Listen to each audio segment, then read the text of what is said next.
Hello friends, ओम श्री गणेशाय नमः। जय श्री कृष्णा। आप सभी का स्वागत है आपके अपने यूट्यूब चैनल पर। फ्रेंड्स, आज हम आपको इस वीडियो में बताने जा रहे हैं साल 2021 की कार्तिक पूर्णिमा का शुभ मुहूर्त, पूजा विधि, महत्व, व्रत कथा और सभी मनोकामनाओं की पूर्ति के लिए किए जाने वाले उपायों के बारे में। साथ ही हम आपको बताएंगे कार्तिक पूर्णिमा पर साल के आखिरी चंद्र ग्रहण का समय और सूतक काल के बारे में।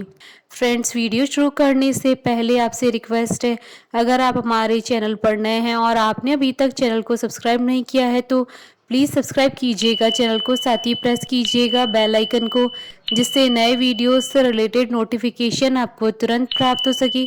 और वीडियो पसंद आने पर वीडियो को लाइक और शेयर जरूर कीजिएगा ताकि सभी भक्तों को इस वीडियो का लाभ प्राप्त हो सके। और कमेंट बॉक्स में जय श्री कृष्णा जरूर लिखिएगा। कार्तिक मास के शुक्ल पक्ष की पूर्णिमा तिथि को कार्तिक पूर्णिमा के नाम से जाना जाता है। इस दिन भगवान शिव ने त्रिपुरा नाम के राक्षस का वध किया था, इसलिए इस पूर्णिमा को त्रिपुरी पूर्णिमा के नाम से भी जाना जाता है। इसके अलावा कार्तिक पूर्णिमा को महाकार्तिकी भी कहा जाता है। शास्त्रों के अनुसार यह पूर्णिमा बहुत ही फलदायी मानी गई है। इस बार सर्वार्थ सिद्धि योग और वर्धमान योग में होगा कार्तिक पूर्णिमा का स्नान। इस दिन जब चंद्रमा आकाश में उदित होता है, उस समय चंद्रमा की 6 कृतिकाओं का पूजन करने से शिव जी की प्रसन्नता प्राप्त होती। इस दिन गंगा नदी में स्नान करने से पूरे वर्ष का स्नान करने का फल मिलता है। इसी दिन सिख धर्म के संस्थापक गुरु नानक जी का भी जन्मदिन मनाया जाएगा। इस बार कार्तिक पूर्णिमा का पर्व 18 और 19 नवंबर 2021 दोनों दिन मनाया जाएगा, क्योंकि पूर्णिमा तिथि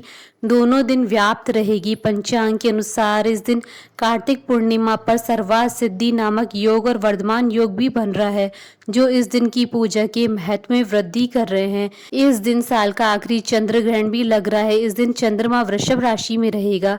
यह चंद्र ग्रहण आंशिक चंद्र ग्रहण होगा, इसमें सूतक काल मान्य नहीं होगा। कार्तिक पूर्णिमा पर लक्ष्मी जी की पूजा का विशेष महत्व होता है।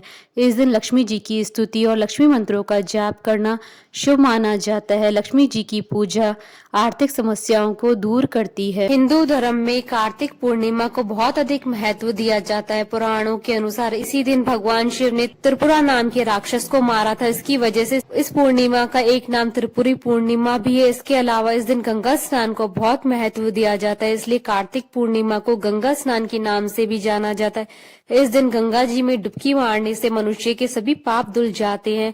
कार्तिक पूर्णिमा के दिन दीपदान को भी विशेष महत्व दिया जाता है। शास्त्रों के अनुसार इस दिन दिया गया दान स्वर्ग में सुरक्षित रखा जाता है और मृत्यु के बाद इस दान की फल की प्राप्ति उसे स्वर्ग लोक में होती है। इस दिन भगवान शिव के दर्शन करना बहुत ही शुभ माना जाता है। इसके साथ कार्तिक पूर्णिमा पर गाय का बछड़ा दान करने को भी शुभ माना जाता है। ऐसा करने से भगवान शिव की विशेष कृपा प्राप्त होती है। पुराणों में भी इस पूर्णिमा का विशेष महत्व बताया गया, क्योंकि कार्तिक महाविष्णु जी को प्रिय होता है। इस दिन देव दिवाली मनाने की भी परंपरा है। एक पौराणिक कथा के अनुसार इसी दिन सृष्टि के रचयिता ब्रह्मा जी ब्रह्म सरोवर पुष्कर में अवतरित हुए थे। इस कारण कार्तिक पूर्णिमा पर पुष्कर में स्नान को दिव्य माना गया है। कार्तिक पूर्णिमा के दिन भगवान कार्तिकेय जी की पूजा की जाती है। भगवान कार्तिकेय को दक्षिण दिशा का स्वामी माना जाता है। पौराणिक कथाओं में बताया गया है कि भगवान विष्णु का प्रथम अवतार भी इसी दिन हुआ था। प्रथम अवतार के रूप में भगवान विष्णु मछली के रूप में प्रकट हुए थे। फ्रेंड्स, अब आइए जानते हैं कार्तिक पूर्णिमा के शुभ मुहूर्त के बारे में। हिंदू पंचांग के अनुसार इस बार कार्तिक पूर्णिमा 18 और 19 नवंबर 2021 गुरुवार और शुक्रवार के दिन है। पूर्णिमा तिथि प्रारंभ होगी 18 नवंबर 2021 को दोपहर 12 बजे से और पूर्णिमा तिथि का समापन होगा 19 नवंबर 2021 को दोपहर 2:26 पर। 18 नवंबर 2021 को चंद्रोदय का समय रहेगा शाम 5:07 पर और 19 नवंबर 2021 को चंद्रोदय का समय रहेगा शाम 5:43 पर। गंगा स्नान का शुभ समय।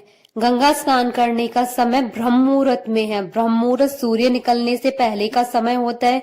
यदि सूर्य निकलने से पहले स्नान करना संभव न हो तो बाद में भी स्नान किया जा सकता है। इस बार कार्तिक पूर्णिमा पर चंद्र ग्रहण 19 नवंबर 2021 शुक्रवार के दिन है। चंद्र ग्रहण का आरंभ होगा 19 नवंबर 2021 को सुबह 11:34 पर और चंद्र ग्रहण का समापन होगा 19 नवंबर 2021 को शाम 5:33 पर।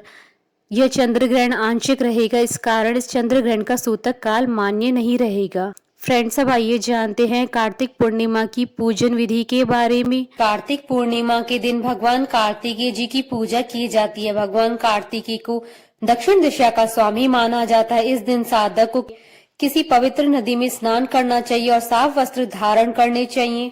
भगवान कार्तिकेय की पूजा से पहले एक साफ चौकी लेकर उस पर गंगा जल छिड़कें और उस पर लाल रंग का वस्त्र बिछाएं। इसके बाद उन्हें पुष्प, घी और दही आदि अर्पित करें और उनकी विधिवत पूजा करें। भगवान कार्तिकेय की कथा सुने या पढ़े। इसके बाद भगवान कार्तिकेय की धूप व दीप से आरती उतारे। भगवान कार्तिकेय की आरती उतारने के बाद उन्हें गुड़ से बनी मिठाई का भोग लगाएं। फ्रेंड्स, अब आइए जानते हैं कार्तिक पूर्णिमा पर किए जाने वाले उपायों के बारे में। कार्तिक पूर्णिमा पर लक्ष्मी माँ को प्रसन्न करने के विशेष उपाय।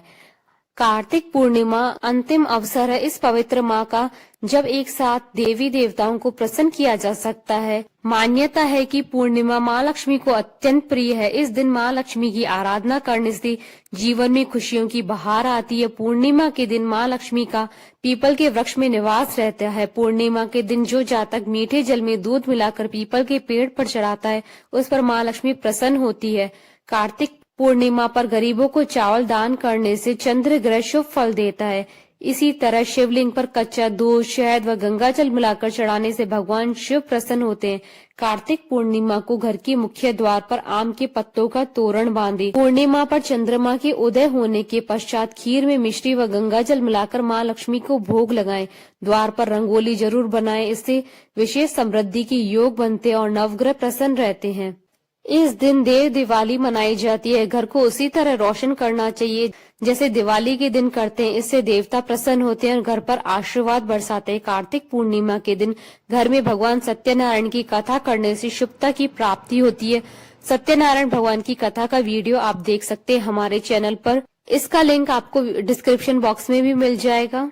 कार्तिक पूर्णिमा के दिन व्रत रखना चाहिए। कहा जाता है कि इस दिन व्रत रखने से 1000 अश्वमेघ और 100 राशि यज्ञ का फल प्राप्त होता है। इस दिन गो, अश्व और घी आदि के दान से संपत्ति में बढ़ोतरी होती है। कार्तिक मास की पूर्णिमा के दिन अगर आप सुबह जल्दी उठकर सूर्य भगवान को जल चढ़ाते हैं और उसके साथ जल में चावल और लाल फूल भी डाल दे तो ऐसा करने से आपको लाभ प्राप्त होगा। कार्तिक मास की पूर्णिमा के दिन सरसों का तेल, तिल और काले वस्त्र किसी जरूरतमंद को दान करना चाहिए। ऐसा करने से आपको पुण्य फल प्राप्त होगा। आप कई क्षेत्रों में सफलता अर्जित करेंगे। कार्तिक मास की पूर्णिमा की शाम आप तुलसी के पौधे के पास दीपक जलाएं और तुलसी माता का स्मरण करते हुए पौधे के चारों तरफ परिक्रमा करें। इस उपाय को करने से भगवान विष्णु जी का आशीर्वाद प्राप्त होता है। कार्तिक मास की पूर्णिमा के दिन भगवान को खीर और हलवे का भोग लगाना चाहिए। उपाय करने से आपकी सभी मनोकामनाएं पूर्ण होंगी। कार्तिक पूर्णिमा के दिन तुलसी के समीप तथा तालाब के सरोवर में गंगा तट पर दीप जलाने से अथवा दीप दान करने से माँ लक्ष्मी प्रसन्न होकर सुख समृद्धि का वरदान देती है। वहीं विष्णु को तुलसी पत्र की माला और गुलाब का फूल चढ़ाने से मन की सभी मुरादें पूरी होती है। कार्तिक पूर्णिमा पर तिल जल में डालकर स्नान करने से शनि दोष समाप्त होकर खासकर शनि की 7.5 वहीं कुंडली में पितृ दोष, चांडाल दोष, नदी दोष की स्थिति यदि है तो उसमें शीघ्र ही लाभ होगा।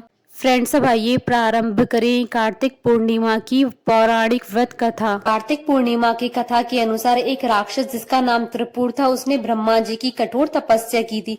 त्रिपुर की तपस्या से तीनों लोकों में हाहाकार मच गया। सभी देवताओं ने त्रिपुर की इस कठोर तप को तोड़ने का निर्णय लिया, जिसके लिए उन्होंने बहुत सी सुंदर अप्सराएं त्रिपुर के पास भेजी, लेकिन फिर भी त्रिपुर की तपस्या भंग नहीं हुई। जब त्रिपुर की तपस्या भंग नहीं हुई तो अंत में ब्रह्मा जी को विवश होकर त्रिपुर के सामने प्रकट होना ही पड़ा।